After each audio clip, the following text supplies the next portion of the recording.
একটা সময়ের পরে মানুষ আর পারফেক্ট জীবনসঙ্গী খোঁজে না, খোঁজে একটু শান্তি, যে নির্ভয়ে তার হৃদয়ে ক্লান্তিটুকু রেখে আসতে পারে, যে তর্কে জেতার জন্য নয়, প্রিয় মানুষটাকে বোঝার জন্য কথা বলবে,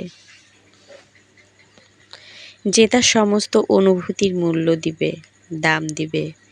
পৃথিবীতে সকলের কাছে দাঁড়িয়ে মহান আল্লাহর পরে যে একজন ব্যক্তিই যথেষ্ট, একটি নারীর হৃদয়ে লালন করে একটি স্বামীকে শুধু নয়, একটি বন্ধু, একটি প্রিয় মানুষ, একটি বটগাছের ছায়া। আর সেই ছায়া পিতার পরে একমাত্র স্বামীর কাছ থেকেই মেয়েরা আশা করে, যেটা সব মেয়ের ভাগ্যে জোটে না। আর যাদের ভাগ্যে জোটে তারা নিঃসন্দেহে ভাগ্যবান। এই পৃথিবীর বুকে স্বর্গ যেন তাদের জন্যই মহান আল্লাহ রচনা করে দিয়েছেন।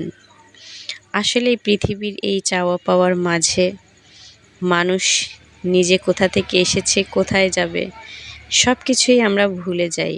আমরা সব কিছু নিজের মনের মতন করে পাওয়ার চেষ্টা করি, কিন্তু পরিশেষে কিন্তু আমাদের ভাগ্যে যেটা আছে সেটাই নির্ধারণ হবে।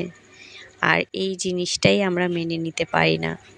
আমরা দুঃখকে জয় করতে চাই এবং ভালো কিছু পেতে চাই।